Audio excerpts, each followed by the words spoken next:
Hey guys, welcome to BitBoy Crypto. I am your host, BitBoy. Today we are going to be looking at Binance delisting 4 different coins. We're going to be looking at Ambroses and a big partnership that they have, and also we're going to be looking at Walmart and maybe their role in blockchain. But before we go any further, make sure that you are a subscriber to our channel. All you got to do, click the subscribe button, hit the bell for notifications, and boom, you're in the Bit Squad. That's what we call our community. We'd love for you to be part of it. If you do, and you like and comment on this video, you have one entry into our contest for October and November. We're giving away $500 worth of Ethereum and merch from my merch store. So check the full description below to find out exactly what you have to do. But pretty much just like and comment on all the videos and be a regular member of the Bit Squad, and you'll have a chance to win. We're actually picking 14 winners for the next contest, so going to be huge. But also, guys, I wanted to make a big announcement before we really get any further into the video and talking about the markets and stuff like that. I am actually going to be an official advisor for Boosto. So Boosto is a crypto project, an ICO, that is basically going to work with crypto influencers and with people who are looking for influencers for different reasons. So very excited about this. The first crypto project that I have, I've made the decision to be an advisor on. And so I'm going to be talking to you guys a lot more about that in the future and what that's going to look like and my involvement with that project. These are the same people who brought a lot of us YouTubers out to San Francisco for Litecoin Summit and Block World. So we got to know the team pretty well there. And, I've had Heidi also, who's the CEO, on my show for an interview. And I'm really excited about what they're doing. And I think, I think I can bring a lot to the project. So very excited about that, guys. Big shout out to the Bit Squad. If it wasn't for you guys helping me along, with this journey and stuff like that, then opportunities like this wouldn't, come to me. So thank you for everybody who's been supporting me, especially you guys that have been supporting me since from day one. But you know what? We love our new subscribers as well. So thank you, everyone. Just big shout out to you guys. So, all right, let's go to the markets right now. Right now, the market cap is coming in a shade under $220 billion. Bitcoin dominance at 52.3%. Bitcoin is down a little bit, but it's still above 6,600, so that's at least some good news. If you look at all the alts, they're pretty much down a little bit. Not many winners today. A few Tezos is up today. We have Eternal token. We actually do have some big gainers today, but it's weird because we have an unusual number of gainers above 10%, but then we don't have that many gainers. We're mostly red today. So kind of interesting, just interesting look at the market. Now, if you come all the way down here to the bottom and you look at Bytecoin down 20%. Now, why is that? It dropped way down to number 30 in market cap. And I got to admit, I don't think that this one is going to be recovering anytime soon. So basically, Binance delisted 4 coins. As we all know, Binance is the biggest exchange. So if Binance delists you, then that's terrible for your project. So they actually delisted bytecoin, chatcoin, iconomi, and triggers. So basically, each one of these had kind of a different reason why they were delisted. If you want to know the exact reasons or the supposed reasons for each one, I encourage you guys to go look at my friend Jacob Canfield from I Love Crypto's video he made on that today. He made a really good video talking about this a lot more in depth than I'm going to go in. He also is now writing for Bitcoinist, and he made an article there where you can actually read about it as well. That guy's really sharp. He knows a lot. So, I know he also knows a lot about fidget spinners, but that's a totally different story. And not Ripple. I'm not talking about Ripple. But the thing about this is, like I said, Bytecoin, obvious pump and dump in my mind. It's been pumping and dumping for months. I've warned you guys about Bytecoin. I've said it's not a good project. It's a privacy coin. And if you guys remember, like that one day it just like totally spiked. I think if I remember correctly, that for a moment it actually like passed Bitcoin or something. Like it was absolutely insane what it did. It was a pure pump and dump. It should have never been on Binance to begin with. It's a scammy coin. Nobody even really knows exactly who made it. So, but it's big news because it was as high as I think number 15 on CoinMarketCap outside of that one absolutely insane hour that it had.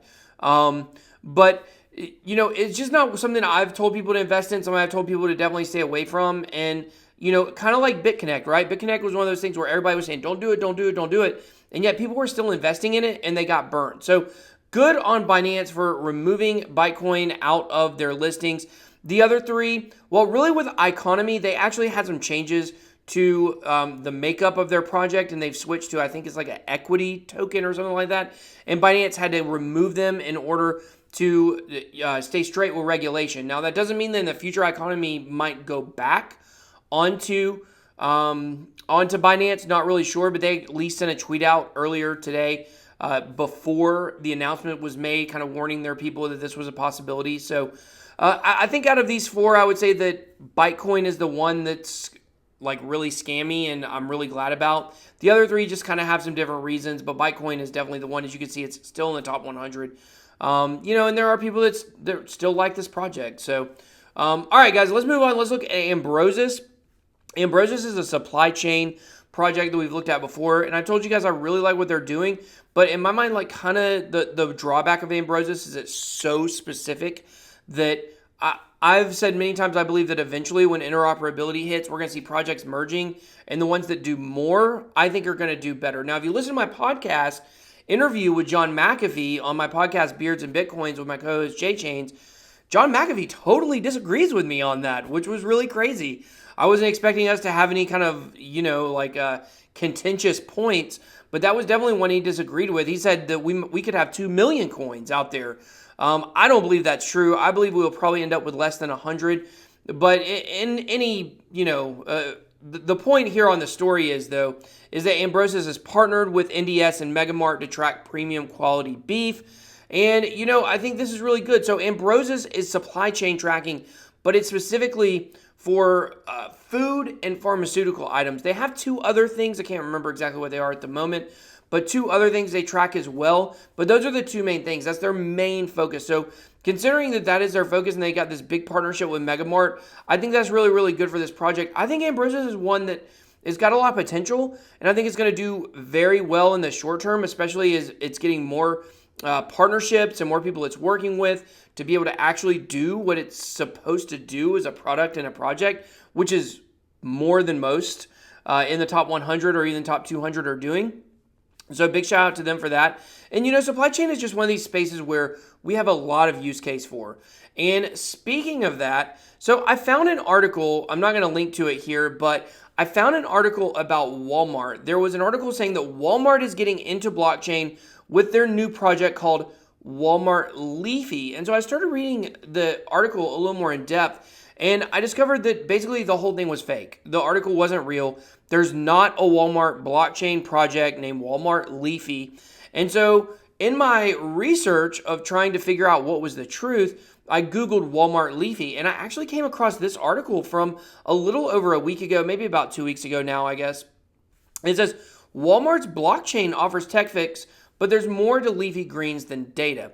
And so the whole point of this article is saying that Walmart is considering requiring different growers and different product supply chain people to be on their blockchain. And if they can't do that, if they can't put their product on Walmart's blockchain, then they're not going to work with them anymore. And it's a very interesting article about this because, I guess I didn't really even know that Walmart was in blockchain already. But as you can see here, it says Walmart made a major announcement this week to its leafy green growers and a decision that will put blockchain's much touted potential in food to the test. Walmart's leafy green suppliers will be required to join the company's blockchain by this time next year.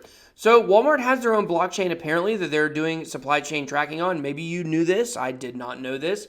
And of course you may, like I did at first, thought Walton Chain was actually linked to Walmart, but it's not. It's named after a different Walton, not Sam Walton. Can't remember, but it was the guy who created RFID tracking was who Walton Chain was named after. So this is very interesting. And so basically they were talking to Walmart and they were saying like why or what area of crypto or of blockchain, not crypto, what area of blockchain do you want to be involved in? And they're basically saying they want blockchain projects or they want to be able to use their blockchain for projects in order to keep people safe and make sure people are healthy. So they recently had a big scare with some of their leafy greens, I guess, which is kind of what spurred on the Walmart Leafy fake story that was out there. And what they're saying is they want to be able to use blockchain to make sure that they don't have another fiasco where people are getting sick off of, a food, I guess would be the best way to see it, or a vegetable or something that people are putting into their body and they're getting sick from. Walmart wants to be able to track where that is coming from. So very interesting story how this relates to supply chain, to go from Ambroses, where they're working with a meat company already.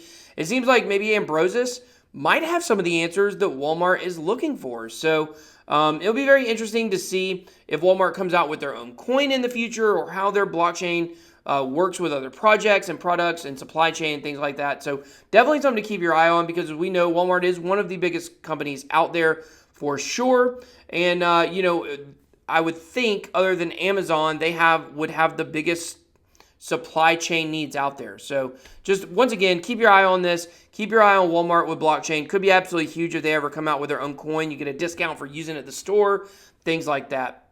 So that's all I got tonight, guys. Wanted to go over those news updates with you and talk about my, involvement with Busto and things like that. So big shout out to the Bit Squad. Everybody watching the content, don't forget to smash the like button. Until next time, BitBoy out.